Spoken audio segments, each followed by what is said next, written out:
আমরা সোশ্যাল প্ল্যাটফর্মে কত ধরনের ভিডিও দেখি, কিন্তু এই ছোট্ট মামনি প্রবাসীদেরকে নিয়ে যে ভিডিওগুলো বানাচ্ছে, এই ভিডিওগুলা প্রবাসীদের অন্তরে আঘাত করে এসে ভিডিওগুলো দেখেন। তুমি প্রতিদিন ডাল ভাজি রান্না করো কেন? প্রতিদিন মাংস রান্না করতে পারো না? সবাই কই তোর আব্বা তো বিদেশ থাকে, তোরা তো বড় লোকরা কি প্রতিদিন ডাল ভাজি দিয়ে ভাত খায়? বড় লোকরা তো প্রতিদিন মাংস দিয়ে ভাত খায়। মারে, তোর বাপে যদি বড় লোকই হইতো তাইলে কি আর প্রবাসে যাইয়া ঠাডা পড়া রোদ্রের মধ্যে এত কষ্টের কাম করতো? তোর বাপের অনেক টাকা ঋণ আছে মা। শুক্রবারে মাংস রানমুনে, তখন মন বইরা খাইস। আচ্ছা মা, আমার আব্বু কি দিয়ে ভাত খায়? জানি না রে মা, পচা বাসি পান্তা যখন যেটা পায় তখন ওইটাই খায়। অনেক কষ্ট করে তোর আব্বু, বেতন অনেক কম পায়। বেশি বেশি খাইলে তো দেশে টাকা পাঠাইতে পারবো না। এর লেগা তোর আব্বু ভালো ভালো খাইতে পারে না রে মা।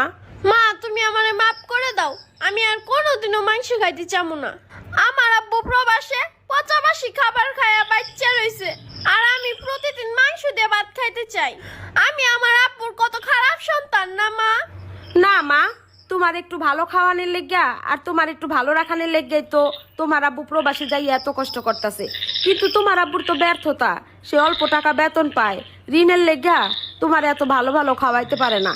তুমি তোমার আব্বুরে মাফ করে দিও মা। তোমার আব্বুর লেগা দোয়া করো, আল্লাহ জানি তোমার আব্বুরে বেশি বেশি টাকা দেয়, বেশি বেশি ইনকাম কইরা তাড়াতাড়ি ঋণ পরিশোধ কইরা তোমার লেগে অনেক টাকা পয়সা নিয়ে দেশে ফিরে আসতে পারে। তোমার কথা